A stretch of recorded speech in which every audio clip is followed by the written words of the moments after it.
Maganda at maluwalhating araw po sa inyong lahat. Ngayong linggo, ika-22 o 3 ng buwan ng Mayo taong 2021. At gaya po ng ating paalala sa inyong lahat, ang pagsusuot ng inyong face shield at face mask, huwag niyo pong kalilimutan sa tuwi-tuwi na.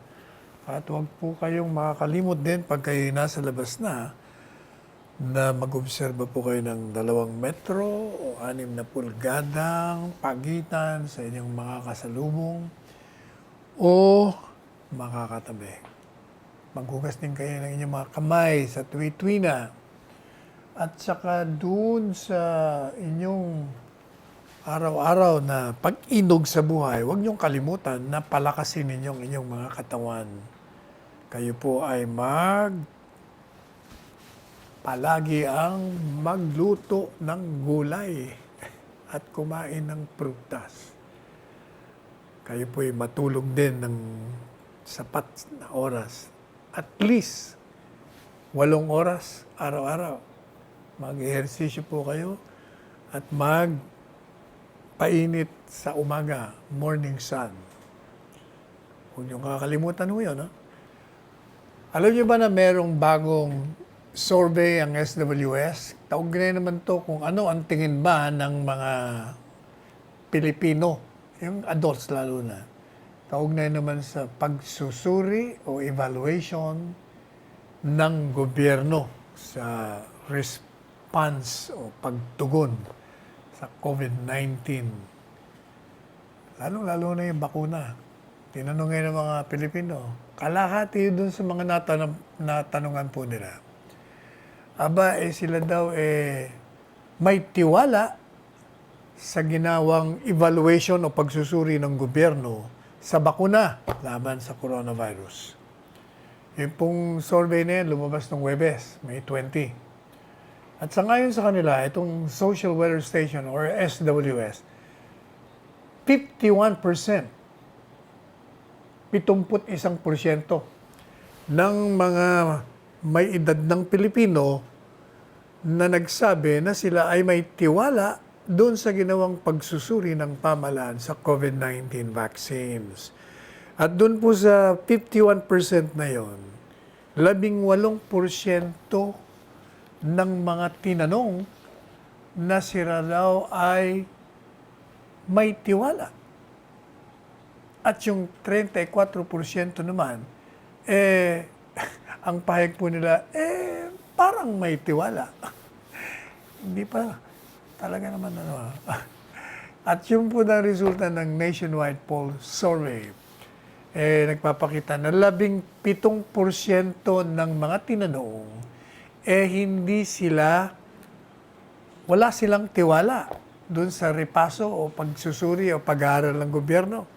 17%, At yung 12 daw na porsyento, medyo hindi masyado silang may tiwala. At yung 5 naman daw, talagang wala silang tiwala. Itong 5%, ito yung mga anti-administration. Yung iba, yun hindi pa napapaliwanagan yun. Samantala daw, yung 31% ng mga natanungan o respondents, hindi raw po sila sigurado dun sa evaluation ng gobyerno. At 58% daw, 58%, na very confident, talagang may tiwala sa bakuna evaluation. At sila, talagang willing, talagang gusto nilang magpaturok ng bakuna.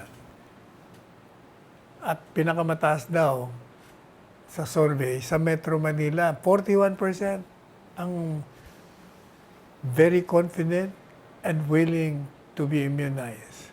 May tiwala na at talagang gusto nilang magpabakuna. Sa Mindanao daw po mga 34% lamang. Sa Visayas naman, 32%.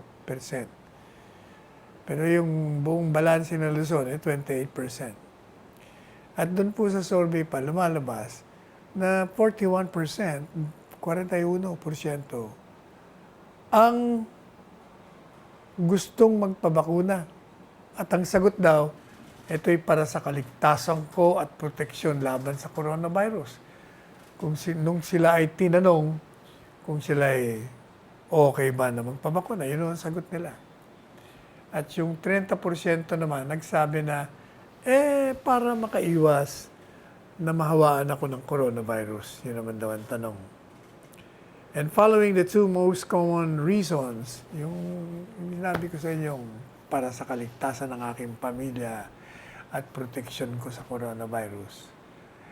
To stop the spread of the coronavirus, 6% po yun. 9% yung nauna, yung para sa kaligtasan ng aking pamilya. Mga 9% doon sa mga tinanong. Doon naman na para makaiwas sa coronavirus, 6%. At yun namang 6%, kaya naman daw sila nagpapatrok. Kasi yun ang requirement sa lugar namin doon sa pinagtatrabahuan. And yun naman yung nagsasabi na, ito'y ligtas, saka epektibo ito, 5%. Yun namang to go out without the worry of catching yung mga lumalabas na nabakunahan na, hindi na siya nag-worry. Mga 4% ang nagsasabi nun. Yun namang it's available for free kasi libre. Kaya ako nagpabakuna, 4% naman yun. Yung iba naman, yun ang yun ang pinatutupad yun ang hinihingi. Kaya ako sumunod, 3% naman yun. Yun namang my COVID-19 vaccine, I already got my COVID-19 vaccine, 2%. Ang iba naman, kasi yung iba, nagpabakuna, kaya nagpabakuna rin lang ako. 1% lang yun. The rest, 2%. Yun daw mga uncertain about getting vaccinated, 39%. Yun naman cited reasons related to I'm afraid with the possible side effects. It's not safe and effective, 21%. Yun namang takot ako, baka ako mamatay, 11%. Natatakot ako, wala akong tiwala sa bakuna, 11%. Meron akong sakit, kaya I'm too old for that, kaya ayoko na magpabakuna, baka bumilis pa. Ang tanong ko naman, ano naman purpose ng survey ito? Masyadong marami kayong tinatanong na kung ano-ano pa. Dalawa lang dapat ang tanong yan. Gusto mo magpabakuna o ayaw mo? Yun na lang ang tanong. Masyado pang maraming tanong kung ano-ano pa, dalawa lang naman yan Ang ayaw magpabakuna, dapat malaman natin kung ano ang dahilan. Yun ang mga mahalagang tanong. Yung mga gustong magpabakuna, obvious naman ang sagot doon. Hindi mo na kailangan tanongin, bakit ka nagpabakuna? Sari-sari na may sasagot. Basta importante, nagpabakuna kayo.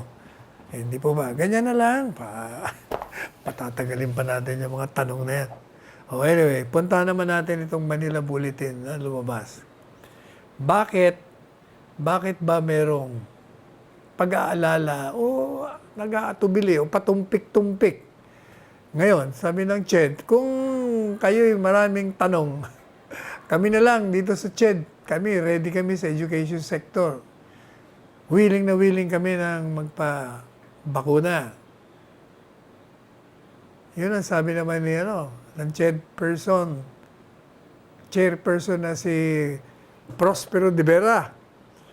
Nagpalabas siya ng pahayag. Sabi niya, walang hesitancy pagdating sa amin sa sektor namin, edukasyon. Kaya, pag daw yung education services and processes, hindi na ito dapat na magkaroon ng sagabal.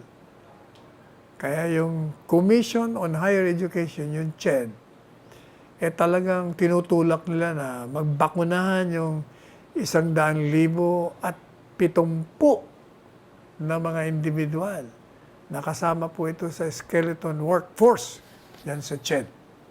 At bilang daw bahagi ng kanilang lingguhang selebrasyon na 27th anniversary, 27th anibersaryo ng CHED, yung komisyon nakipag-ugnayan at nakipag-partner sa LGU, dyan sa Department of Health, para daw mabakunahan yung mga education frontliners. At yung pong ongoing week-long celebration ng 27th anniversary ng CHED, ito'y highlighted sa pamamagitan ng bakuna ng mga frontliners sa iba't ibang sektor ng edukasyon. Meron nga ho silang symbolic vaccination, frontliners. At yun sa CHED at saka sa gobyerno ng Marikina, yun, nakipag-partner sila doon. Marami. Alam nyo, talagang dapat yung mga guro, unahin natin. Pati nga yung mga tricycle drivers, dapat, basta yun yung palaging nasa labas. Yun ang talagang dapat na mabakunahan kagad Mabuti na yung mga nandyan sa bahay, okay lang yun. Kahit napahuli na kayo. So, madalit sabi, yan yung edukasyon, yung sektor ng edukasyon. Willing na willing sila. Dyan sa Marikina Sports Center Complex, nagkaroon sila ng bakunahan dyan. At yun, nagpunta ko doon si Secretary De Vera, si Mayor Teodoro, pati na si Presidente ng Pamantasan ng Lungsod ng Marikina, Mr. Habihan, si Attorney Milia, OIC, Office of the President ng Marikina Polytechnic College, yung Commissioner na si Commissioner Adamat, and UNIFAS OIC Executive Director Ryan Esteves. Gusto raw po nilang iparating na may mga pangangailangan na mapapangalagaan natin at may paghanda yung mga institusyon of higher education. Kailangan daw na talagang bigyan ng proteksyon at maghanda yung CHED. Nasa A4 category sila. Yun paulit-ulit na naman yung sinasabi natin. Bakuna ay napakahalaga. Ang bakuna ay para sa kapakanan nyo at para sa pamilya nyo. Ang bakuna ay para hindi kayo pag nahawa ay mamatay. O kaya naman, madala sa ospital. Kaya magbabakuna na kayo, huwag na kayo mamili. Para pareho ang bakuna. Anyway, ano pa ba? Ano pa ba susunod? Na pwedeng pag-usapan natin. O nga pala, yung mga laptops, hindi po ba ang Department of Education, meron silang inallocate na budget yan, 2.4 billion pesos. Para bumili sila ng mga laptops, para sa mga 68,500 teaching and non-teaching personnel. Alam niyo naman, kailangan ganun muna estilo ng pag-aaral natin. Virtual tayo ngayon, hindi pwedeng face-to-face. Kaya kailangan talaga na yung mga teachers natin, bigyan mo yan ng mga laptops para sa kanilang pagtuturo. Yung mga estudyante rin, ganun din yun. Si Secretary Willie Wendell Avisado, ang in charge niya sa pagbibili. In other words, sa kanya manggagaling yung pera dahil siya ang Department of Budget and Management. At ito namang laptops, ito talagang layunin nito, matulungan yung mga teachers natin para matugunan nila yung mga hamon sa quarantine restrictions. At saka, without that, kung wala kayo doon, paano kayo mag-alternative working sa bahay? O, di po ba? Yung nagtuturo ng online classes, kailangan mo yun. At hindi talaga nitong coronavirus, pinaikot tayo Binaliktad ang mundo natin. Ay, nako, 2.4 billion ang presupuesto o budget para sa mga laptops. At ang makikinabang po nito ay 68,500 na personnel kasama ang mga teachers. Ano pa, hindi na kumilos. Samantala, ito pong Department of Education patuloy na nagbibigay ng malaking bahagi dyan sa national budget. Kasi yung pong budget ng DepEd 600 billion pesos. At sila daw ang merong pinakamalaking bilang ng mga personnel in terms of government. bureaucracy of about 1 million. Alam nyo, sa saligang batas, talagang yun ang binibigay na malaking budget. Di ba, sabi ko sa inyo, ang aking personal na paniniwala dyan, kailangan talaga, yun ang unahin natin, bigyan natin ng edukasyon, ang lahat ng Pilipino. Mula sa prep hanggang matapos sa koleyo. Libre lahat dapat. Pareho rin ang medicine at hospitalization. They should all be free. Yan ang unang dapat na asikasuhin po natin.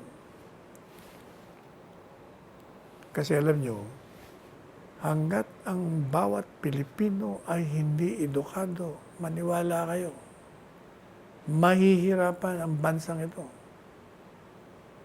na umusad at maging malusog sa pangkalakalan o ekonomiya. Iba ho talaga yung nag-aral ka. Pangalawa, pagdating sa eleksyon, kailangan ho talaga natin yung mga botante natin dumaan sa educational system. Kasi iba na yung informed sila, meron silang kaukulan at sapat na karunungan na nakakuha nila sa eskwela para sila yung makapili ng mga taong mamumuno sa ating bayan. Kasi pag kulang ho sila sa aral, talagang bukas po sila sa bukas sila sa impluensya. Pwede silang bula-bulahin. Pagkatapos, bukas din sila sa takutan. Pwede silang takutin. Pwede rin silang bilhin. Kaya iba ho yung edukado Tingnan nyo, pag kayo'y, halimbawa, kayo'y college graduate, tingin nyo ba, boboto kayo ng kung sino-sino lang dyan? Boboto kayo ng sikat, pero alam nyo naman, walang alam. Siyempre, hanapin nyo yung kasing galing ninyo. O kaya, lalampas pa sa galing ninyo. Iyon ang batayan. Kaya talagang kailangan. Mabuti itong si Presidente Duterte, di ba, pinalibre. Maraming libre na sa edukasyon. Pero kulang pa rin kasi merong mga requirement. Kung ako tatanungin nyo, kailangan talagang lahat, as in lahat, libre.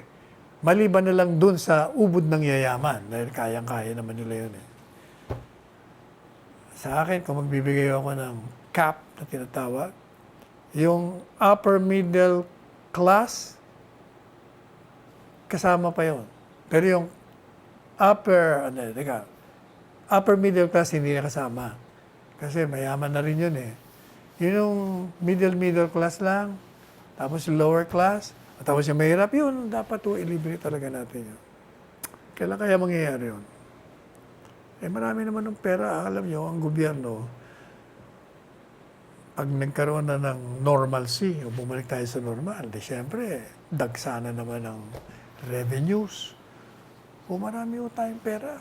Sa halip na nakawin niya ng mga korap. Ibigay na natin sa edukasyon. Patayo tayo ng maraming libreng eskwelahan, school buildings all over the land. Libreng malalaking mga ospital. Kompleto ng mga pasilidad, mga kagamitan, mga doktor, mag-hire tayo. Hindi po ba? Gayahin natin ang Singapore. Tignan yung Singapore. Kalit na bansa, pero lahat edukado doon. Pati walang problema doon sa pag nagkasakit ka, medisina. Ang ganda ng mga pamamalakad sa Singapore. Anyway, pahinga muna tayo ng sandali at makainom ng tubig na mainit.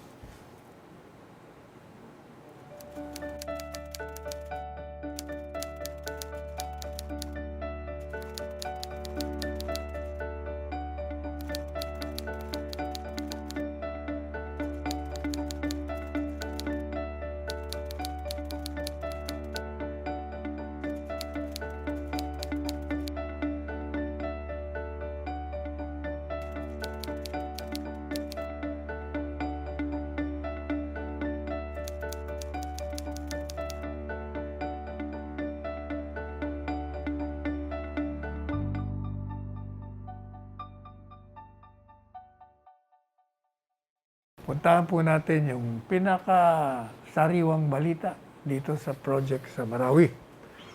Sa ngayon po kay Secretary Mark Villar, ito raw 18.97 kilometer Marawi Trans Central Road. Isa ho yun sa mga key road improvement project. Isa sa mga pinakamahalagang proyekto dyan sa Marawi. Halos kompleto na raw po. At yung DPWH, ginawa ko itong pahayag nung lang nakarang Miyerkules. Hindi po ba, alam niyo naman yung nangyari sa Marawi, talaga namang halos, akala mo in earthquake eh. Tad-tad ng mga bala, yung mga bahay, mga semento, mga walls, tuklap ang mga bubong, talagang parang dinaanan ng ipo-ipo. Yung rehabilitasyon po noon, bahagi po ito ng Build Back Better program na ang layunin naman ito, masiayos, maibalik sa dati yung kanilang mga daanan, mga kalsada,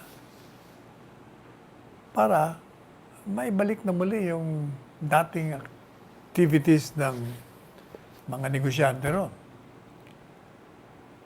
Para naman mapadali yung pagbabalik sa normal. Ilang taon na ba? 3 taon na nakalipas ng magkaroon ng siege. Natatandaan natin, nandun kami nun sa Russia. Isang araw pa lang kaming nananatili sa Russia. Biglang meron ng tawag si Presidente. Sabi niya, uwi na tayo. At binubomba na ng mga rebelde yung mga Muslim rebels yung Marawi. Kaya, ura-urada, umuwi po si Presidente. Isang araw lang nun, natulog lang. Balik na kagad dito sa Pilipinas. Yung pong contract package ng 1A o yung tinatawag na Bakong Iligan Marawi Road Section. Ito'y mahabang kilometrahe ito, mga 9.41 kilometrahe. Inaasahan po matatapos ito sa July 2021. Yung ibang packages naman, dati na ho itong nakompleto. At ito'y binalita na natin dito sa ating programa. Yun naman, contract package 1B, ang coverage naman ito, yung Bakong, Puuna, Marantau, Marawi Road, yung GMA Terminal Access, yung Marawi Country New Capital, yung Marcos Boulevard, at yung Idaros Road Section. Samantala, yung MSU, GMA Road, at yung Lumindong Amay Pakpak Avenue. Ito, sinagawa nila sa ilalim ng kontratang Package 2. At yung pong kahabaan ng daan, yung entire road. Alam niyo ba, pinondahan ho yan ng 2 bilyong yen. O ano bang equivalent yan? Yun ay 970 peso million grant para sa ating bansa. Galing naman po yan sa bansang Hapon. At pinadaan po ito doon sa programang Japan International Cooperation Agency o JICA. Sabi po ni Secretary Villar, yung DPWH, malapit ng ipatupad ito. At iba pang mga mahalagang infrastrukturang proyekto na ito naman sa ilalim pa rin ng JICA, pati ho yung Asian Development Bank para sa pagbabalik, para sa tatayo muli at rehabilitasyon ng Marawi City matapos ang siege noong 3 taon na nakakaraan. Samantala, ito po si Presidente Duterte, nagpalawas po ng executive order. Lumilika ng Philippine Trade Facilitation Committee para daw ito sumunod doon po sa commitment natin dyan sa World Trade Organization Trade Facilitation Agreement o yung tinatawag na WTO TFA. At batay po doon sa Executive Order 136. Kinakailangan daw pong lumika ng PTFC, isang grupo o institusyon na aayusin at papagandahin yung mga prosedimento dyan sa customs upang maipatupad natin ang isang wasto, epesyente at simple lamang na mga reglamento dyan sa Customs Bureau. At ito rin, nakikita rin na ito ang magpapababa ng presyo ng mga kalakalan dyan upang yung mga maliliit na negosyante o kaya yung mga katamtaman na mga kumpanya, makasama naman sila aktibo dyan sa international trade. Alam nyo, doon sa ilalim nitong executive order na pinangungunahan po ito ng DOF at co-chaired naman dito yung Department of Trade and Industry. Yung Bureau of Customs ang siyang aaktong BC chairperson. At ito pong grupong ito, siya ang magkakatawan. At siyempre, isusulong niya yung interes ng ating bansa pagdating naman sa kalakalan. Yung mga meeting ba, mga pagpupulong, sila magsusumite ng mga report kung tayo ay sumusunod yan sa mga commitments natin sa World Trade Organization. At ito raw ay mag-undertake, magsasagawa ng outreach, advocacy, capacity building, at pag-aaral sa mga miyembro nito upang maiakyat, maitaas yung kamulatan dun sa mga magagandang practices at mga benepisyo dyan sa trade facilitation. Puntahan po natin itong, maganda ito, natatandaan natin ang programa natin na nawagan dito sa pagpapatupad nito. Ang tinutukoy po natin ay yung pagsusuot ng mga kamera sa katawan ng mga pulis upang ito magamit sa anti-illegal drug operation.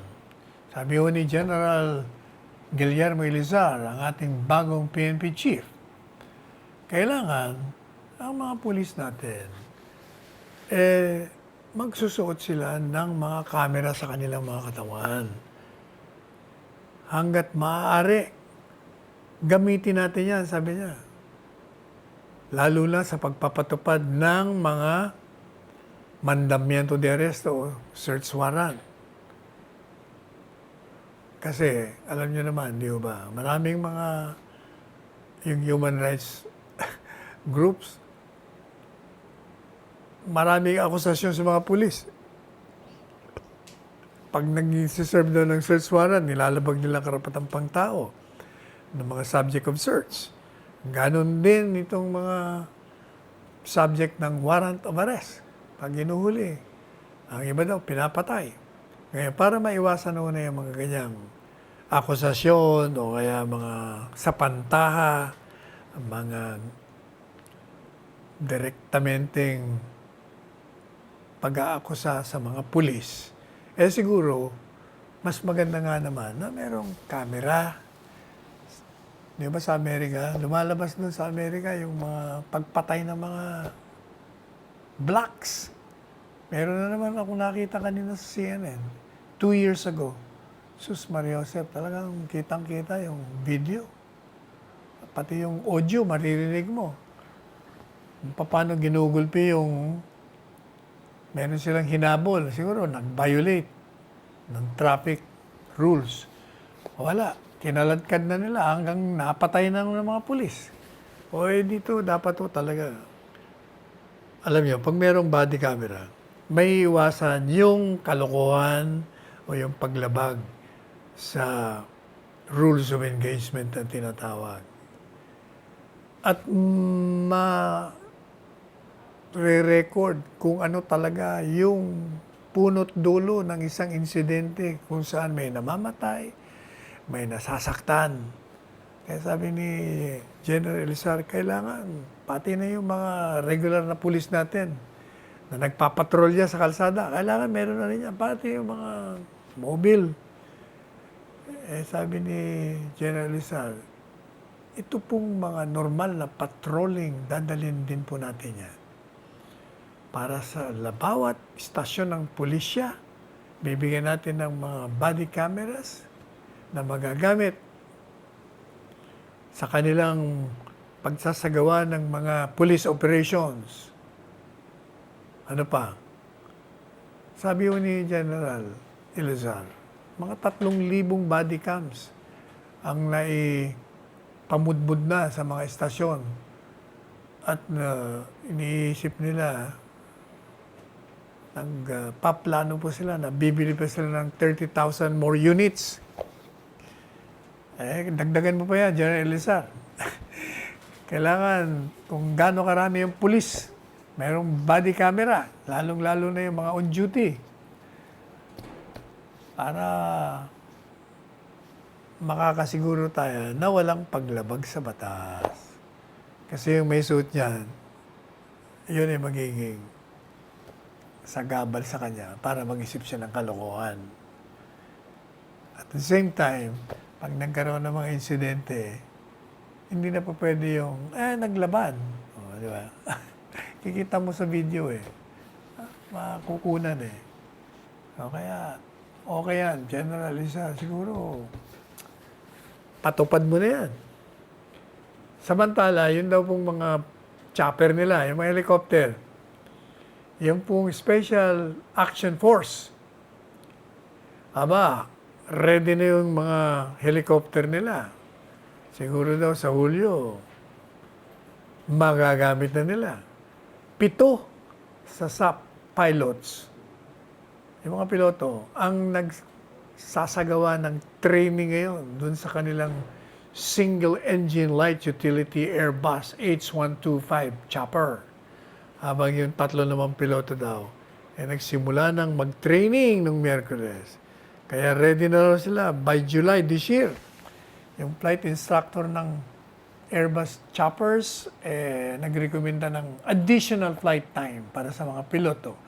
Para daw mas dumami yung kanilang eksperyensya at karanasan to boost their confidence. O siyempre, pag marami kang dinaan ng mga pagtitraining, siyempre magiging eksperto ka na, magtitiwala ka na. Yung pong SAP, meron ngayong sa pangasalukuyan, meron silang Shyam na helicopter. Konti nga yan Kailangan talagang marami. Sa kanilang inventaryo, 7 Airbus lang daw meron sila, H125 units, 2 Robinson R443 training choppers. At meron daw po ngayong ongoing pangkasalukuyan na mga training sa mga piloto nila. Meron po sila ngayon 15 estudyanteng piloto. At nasa na sila, yung tinatawag na flight phase, o kumbaga, lumilipad na sila ngayon. At maliban pa dyan sa mga training na yan, mga body camera yan, merong binibida si General Guillermo Elizar na meron daw po siyang kautusan na pinalabas nung Huwebes na itong mga sasakyan ng pulis gagamitin para daw magkaroon ng mabilisang transportasyon yung mga bakuna papunta sa probinsya, kahit na doon sa mga malalayong lugar.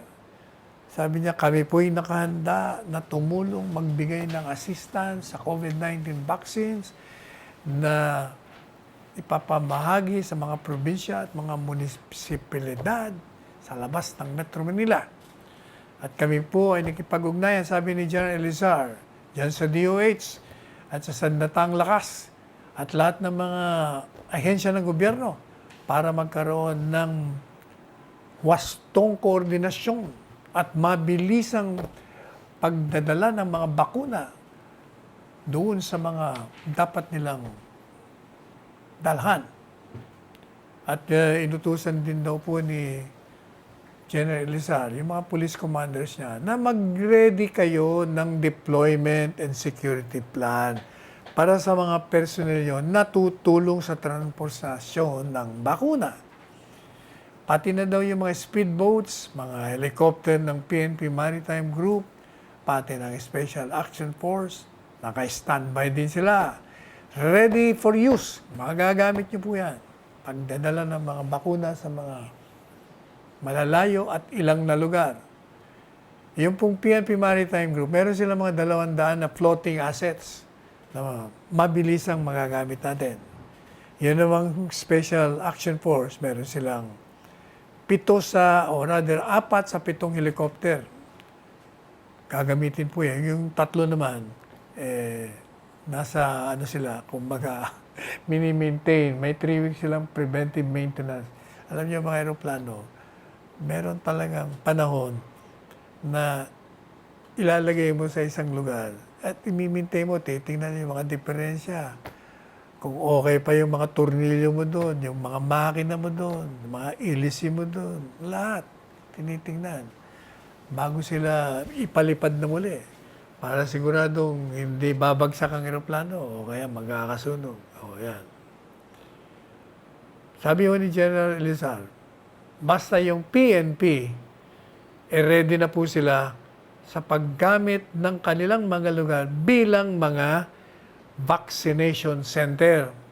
Kaya inutusan niya na raw po yung lahat ng mga regional directors at mga provincial directors na magipag-ugnayan sa DOH, Department of Health, at tingnan kung alin sa mga kampo nila ang pwedeng gamiting vaccination sites habang itong ating pamahalaan ay nagpiprepara doon sa mga pagbabakuna ng mga essential workers at yung mga mahihirap na Pilipino. Inutusan na rin po ni General Elizar yung regional at provincial directors na maghanda ngayong paman, maaga pa, para magagamit natin yung mga kampo ng pulis sa kanilang pagbabakuna. Ay, kailangan mo talaga natin ng, alam mo, ang kagandahan dyan sa mga kampo, maluluwag malalaki. Tingnan nyo yung Campo Crame. Maraming kampo natin na pwedeng gamitin at gawing vaccination center. Kaya sabi po ni General Elizar, kami ay nasa larangan ng serbisyo publiko at makakaasa ang ating mga kababayan ang aming tulong sa anumang lugar, anumang oras. Okay dito si General Elizar, ano? Pakita mo, gilas mo nga, General Elizar. Personally, sabi niya, I believe magandang venue itong ating mga kampo para sa vaccination program dahil maluwag at open space. Kaya may pasasagawa natin na maayos ang pagbabakuna. Okay, gawin na natin. O, teka muna, pahinga muna tayo. Balikan po natin kayo after a few reminders from our studio.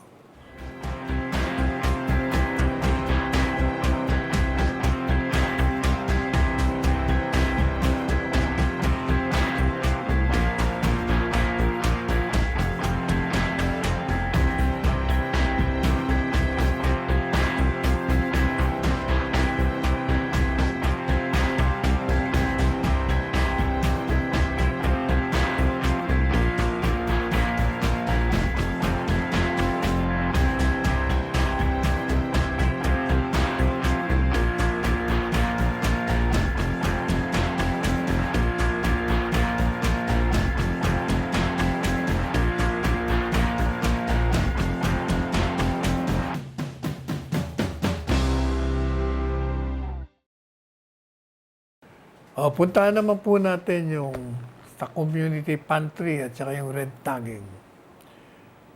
Sabi po ni General Guillermo Elizar, yung pong mga pulis na nagpupunta dyan sa lugar kung saan dinadaos yung community pantries, wag daw kayo mag-alala. Yung mga organizer, saka yung mga tao dyan, nakakala nila kung ano na. Yun para matulungan kayo. para sa inyong mga health protocols. Dahil kung ang magpapatupad ng health protocols, kung sino-sino lang, hindi naman susundin ng tao yan. Iba na yung otoridad, iba na yung pulis. Kaya yung isa sa kanila, si General Vincent Calanuga, di ba, humingi ng apology. Dahil nga, yung mga nag-organize, parang natakot at na-intimidate sila ng mga ilang pulis. At doon sa congressional hearing, yun daw pong yung mga nag-organize na medyo na-identified sa kaliwa, nasa ilalim na sila ng investigasyon. Kasi yun yata isa sa kanila, yung nangunguna pa yung nagsimula ng community pantry. Meron pang mga, ang tawag dito, meron pa raw mga picture na naka-clenched fist. Di ba pag clenched fist, yun ang simbolo ng komunistang mga rebelde. Pag nakaganyan. Pero pag ganito, Duterte yan. Pag nakataas, ibang usapan nyo. Kaya, kayo naman, sabi ko nga, huwag nyo na, hayaan nyo na, ano bang gusto nyo? Mag-organize sila ng communist pantry, pumunta sa bundok at makipagbarilan sa inyo. Hayaan nyo na sila dyan. Kahit ano pang gawin nila, importante yan, tumutulong sila. Mabuti nga at ganyan na lang ginagawa nila. At pinapurihan naman ni General Elizar, si General Calanuga, kasi sabi niya, it takes courage. Kailangan malakas din ang apog mo para humingi ka ng paumanin sa kamalian mo. Hindi lahat ng tao pwedeng magpakumbaba at humingi ng paumanhin. Kaya yung po daw ng mga, kung sa tingin nyo, kayo mga organizers ng community pantry, pag kayo ang feeling nyo, medyo hinaharas kayo.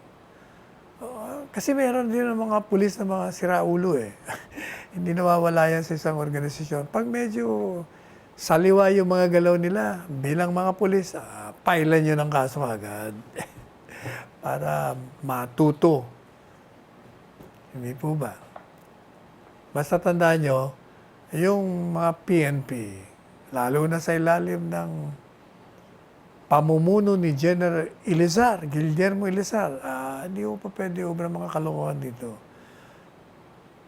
Humingi kayo ng alalay, tulong sa kapulisan natin, tutulungan kayo. Meron kayong masilip na mali, isumbong nyo kagad. At hindi yan palalampasin ni General Guillermo Elizar. Ano pa ba?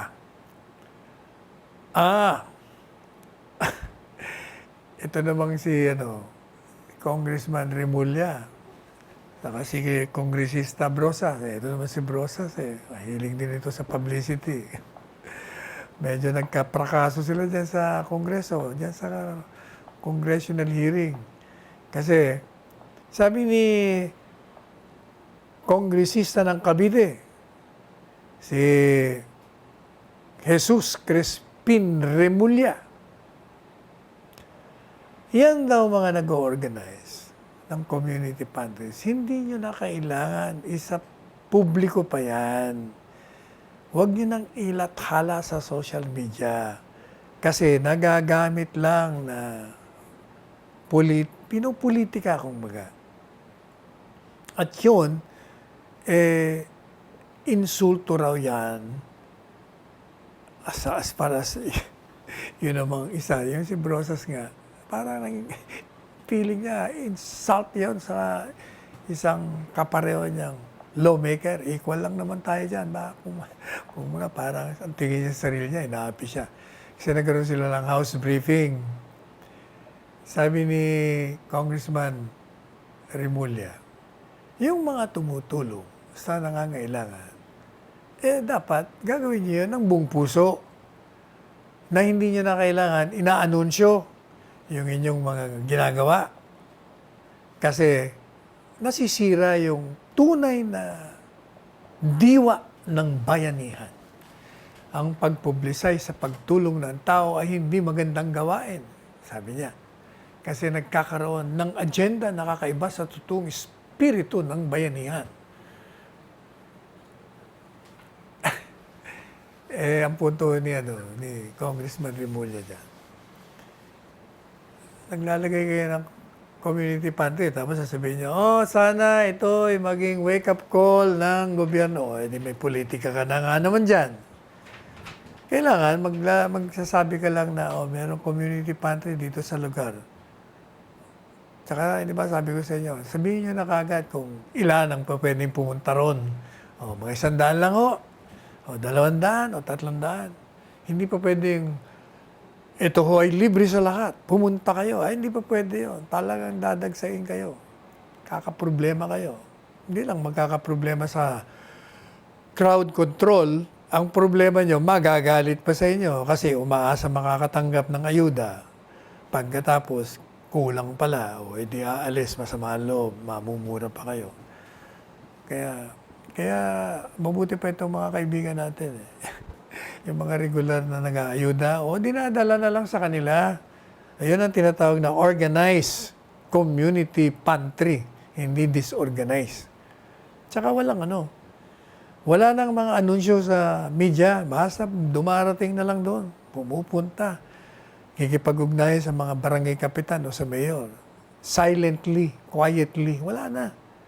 Kaya ayaw mo na, kung makita ng iba, edi bahala na sila. Ganyan sana ang gagawin. Pero ito pasaway na si Kongresista Arlene Brosas. Galit siya. Mali daw yung posisyon ni Congressman Remulla. Ito daw isang insulto sa mga pantry organizers. Ikaw naman. Kayo namang mga nandyan sa kaliwa. Wala na kayong ginawa, kundi punahin niyo yung gobyerno. Wala na kayong nakitang kabutihan. Samantala kayo, tumatanggap kayo ng sahod galing sa tao. Dapat, yung mga gagawin nyo, yung pabor sa tao, hindi yung binibigyan nyo ng agam-aga, tinatakot nyo pa, sinisiraan nyo pa yung gobyerno. Ibang klase kayo talaga. Kaya sabi ni Congressman Lawrence Fortun, yun daw nag-organize nito, yung isang babae, miyembro ng, Gabriela ba yun? Yun daw ang naging target ng red tagging.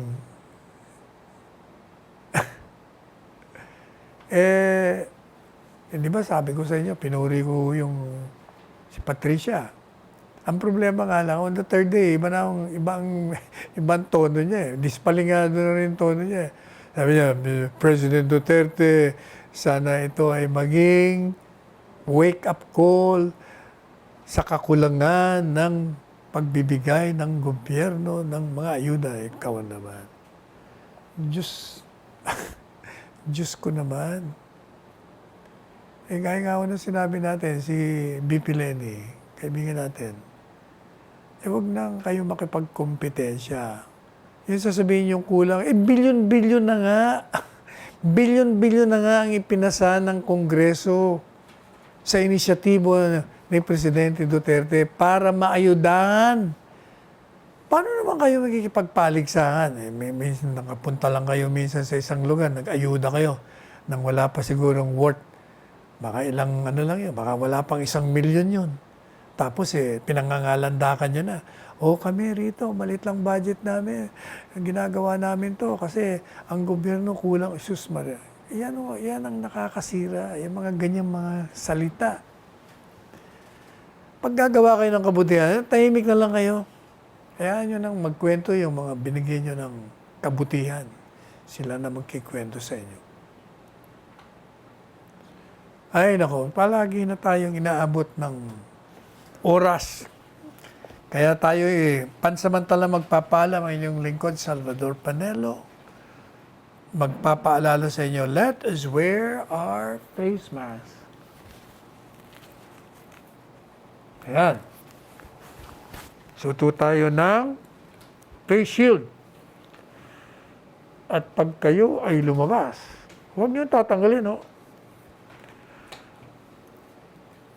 Distansya ho, 2 metro o kaya 6 na pie. Tsaka magdadala kayo ng alcohol para every now and then mag-spray kayo. Ayan, maghugas na lang kayo kung wala kayong alcohol, sabon at tubig. At huwag niyong kalilimutan na talaga ho, ito, kahit na sinong tanungin yung magulang o mga doktor, kailangan talaga yung katawan natin palaging malusog. Hindi naman hululusog yan kung kulang tayo sa tulog. Kailangan 8 oras. Hindi lulusog yan kung kulang ang ehersisyo natin, yung mga muscle natin hindi gumagalaw. Wala, lumalakad kayo, exercise kayo. Biking, walking, okay na yan. Hindi rin lulusog ang katawan nyo kung puro kinakain nyo mga junk food. Kailangan, hindi lamang karne, gulay, isda, prutas. Naku, masarap po yan. Tsaka palagi kayong uminom ng maraming tubig, ho. Lalo na ngayon, napakainit. Mga vitamina, uminom din kayo. Okay yan. Ano pa? O morning sun, maganda yan, vitamin D. Sigurado, wala yan. Virus, variant na. Talo natin yan. And when you wake up in the morning, kung po pwede lang ho, saglit lang naman yun. Let us thank God for giving us our lives and extending them every day. Pasalamat din po tayo sa dakilang may kapal sa kanyang pag-aaruga sa atin, pag-aakay sa tamang daan. At tayo po'y makiusap na muli. Sana bigyan pa tayo ng malikhaing isip at matalinong mga pamamaraan sa pagsira dito sa coronavirus. At pasalamat din po tayo nga pala. Ito, huwag niyong kakalimutan, no? Magdasal po tayo at sabihin natin sa ating dakilang lumikha. Naggabayan itong ating presidente. Padala nito ng mga anghel at masukob sa kanilang mga pakpak para ito'y mailigtas sa anumang sakuna, anumang sakit, anumang pagtatangka sa kanyang buhay upang manatili itong Pangulo. Sapagkat, gaya palagi natin sinasabi, naku, maniwala kayo, pinaghahanda na namin yung mga accomplishments ito. Nakalulula. Pag ito ay natapos ang kanyang pangulan, isusulat, iguguhit ng kasaysayan ng bansang ito na itong Pangulong Rodrigo Roa Duterte ang pinakadakilang presidente na dumaan dito sa ating bansa. Pareho ni Ramon Magsaysay. Hanggang sa muli, let us tread the path of roses and let us go beyond the path of thorns. Magmahalan tayo, and I love you all. Kababayan, maswerte kayo si Panelo, magamit ninyo ang utak ni Panelo. Sayang. Gamitin natin. Make him whatever in the future. Marunong.